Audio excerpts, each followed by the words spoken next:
So I'm next going to hand over to David from Atkins, who's going to be presenting on the Beckton digital twin. So David, over to you, please. Okay, thanks for that. I just acknowledge when the screen comes up that I'm sharing. It's just come through now. Right, great. So I'll get into it, and what I'm going to talk about for the next few minutes is how we're making digital twins a reality in wastewater, and I'm going to talk about quickly the aims of the project, our approach, and the challenges and lessons taken from it. The focus will be on the kind of the practicalities and challenges of delivering a digital twin into what is an established legacy infrastructure environment. So I'll come on to that. So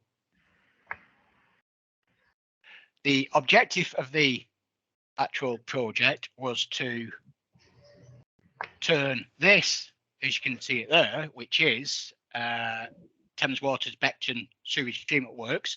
It's the largest sewage plant in Europe. It covers over 250 acres, treating the waste of 3.5 million customers. Key bit here, which I'll come on to, is it's currently undergoing a £120 million capital investment project. And another key thing to bear in mind, it was actually first built in 1864. So not the type of infrastructure you generally associate with digital twins. So that was our challenge. Bit context on that capital investment project. It's about £120 million to augment one of the treatment processes. However, the client, Thames Water, wasn't completely certain that it needed to be that size. There was a view that it could be significantly reduced in cost and size. What was missing was the confidence in the data and the ability to predict future scenarios and performance to make a decision to reduce the scale of that capital investment. And that's kind of common across the water sector, where large investments are done against quite a risk-averse environment because they don't have the data to tell them. So what that generated was our need to turn that into something that more resembles this. And project brief was to develop a tool or a digital twin that will dynamically inform Thames Water's risk-based investment decisions. It will also facilitate performance optimization of the site and also enhance the maintenance strategy on the site as well. So that was the objective of the project. Quickly touch on the approach we take. There's kind of three phases we look at on a digital twin: is the discovery, implementation, and lifecycle services. I'm going to focus on the first two that we've been doing on this project. The discovery phase, it's where we identify the current state of the organization, covering the people, the work processes, and the technology. And the technology, it covers the digital technology of information technology and operational technology, but also the engineering technology of the physical infrastructure as well. We look at what works well and what doesn't currently at the site. We then look at a user story approach to develop a view of what the future will look like for the site, the client and the users, and that's what defines and starts to generate the functional and non-functional requirements. We identify the benefits the future state will bring, analyze the gaps between the current state and the future state, and that's what sets the roadmap and, importantly, the business case for implementation on this project. So we moved into implementation. It's all about delivering the technology, data requirements, and also any business change that's needed to land the product in the organization. And to do that, we focus on something deliverable in terms of a minimal viable product, and then look to scale and deploy going forward. So we're just a quick touch on the key outputs of discovery. Most important findings in discovery isn't the current state of technology or the new tech that may be required. For us, it's that understanding the user stories that are going to shape the digital twin. So this is a very quick summary of where we got to with the client in discovery. We identified 4 personas or key users ops manager, engineer, investment planner, maintenance manager, and 13 user stories were developed against them for personas. And we also looked at the benefits, which is quite hard when you're doing something for the first time. This hasn't been attempted before. To be able to quantify benefits is not easy. But we looked at what the user stories and the future use will bring to the organization. And we managed to quantify 36 very specific benefits down at the pound note level. And they are grouped under this 6 strategic benefit areas that I've shown there. So the breadth of the ask of the digital twin was quite wide at this stage. So we've got an understanding of what is required from discovery and why, and that's what drove us into implementation. So came out of discovery with the product vision, you can see there, which is basically a summary of the user stories and the scale of the project, the scale being the whole of Beckton site. But we needed to make it more manageable for the development team. So the minimum viable product we agreed was to focus on 1 persona, the operations manager, and 3 of the operational user stories. And we picked, there's 3 effluent streams at Beckton, sewage treatment works, and we focused on 1 of the effluent streams, which carries about 20% of the site flows.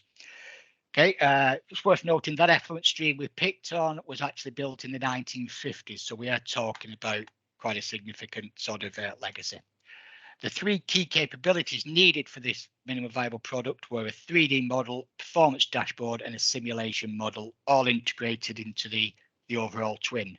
But what I'm going to focus on very quickly is what we see for these user stories as the heart of our twin, which is the simulation model. And it's this, you know, if people are expecting a great 3D immersive virtual reality demonstration, you will be disappointed, because that's not what drove us from our user stories.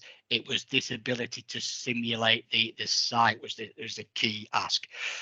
So the heart of the twin for us was bringing together 3 current engineering models and integrated them in the cloud and with each other to form the key engine of our digital twin. First time this has ever been attempted, and really stretched the capabilities of the existing engineering models. A lot of vendor collaboration to adapt their models into both use in the cloud, but also the interactions between them. The complex interactions between the different models were mapped by the domain engineering experts and then replicated and automated into the integrated model by the development team. What this has given us is thousands of different asset configurations, hundreds of different parameters, which are all selectable for configuration or visualization. And just to finish on a bit of context, when the £120 million project was first envisaged, they did 8 basic process model runs. The next time we're making these decisions, we'll be looking to do hundreds, if not thousands, of end-to-end model runs, including hydraulics, pneumatics, and process models kind of integrated together. So the ability for that scenario and prediction is huge compared to the traditional approach. So these are just some of the, again, not a 3D clever model, but it's the simulations, configuration screen, and the outputs that were generated from the twin that starts to give the performance insights and predictions. So what I want to finish on is quickly touch on the challenges. Key challenges we had in this project were, industry leading digital models were developed many years ago for different purposes, generally for high level design. So integrating them together is a huge complex ask and really needs the vendor collaboration. Information on old assets is incomplete or no longer accurate. The drawings were very old and often missing. The quality of operational data from the site systems, such as instrumentation, is essential in calibrating the models, but is often not calibrated itself and it's often missing. Historical configuration management of site isn't the best in terms of the water sector. A key one is it's not an IT project. You need to get digital, data science, and engineering and ops working together. I'll briefly, stakeholder management, benefits realization are absolutely key, but one of the takeaways is, real world is often different than the drawings, and you'll see on the right hand side, we're having to deal with vegetation growth in aeration lanes, and how would that impact a model, for example.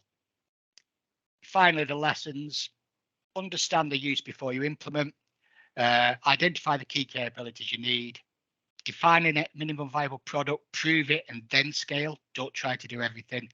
Foundation work is absolutely critical, particularly around the data and the existing information management.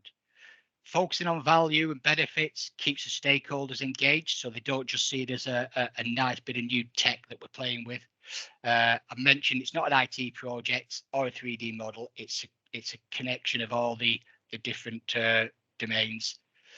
We followed Agile, but because you've got a lot of other domains in operations engineering, don't be slave to the process. And I phrase this as digital twin ready. Whenever we're building treatment works or doing work on site, think about what a digital twin may need in the future and start building it in from scratch, so you're not left with a lot of the legacy issues we had to deal with. So finally, I'll say you can put a 150-year-old asset into the virtual world, but it's not easy. And that's it. Brilliant.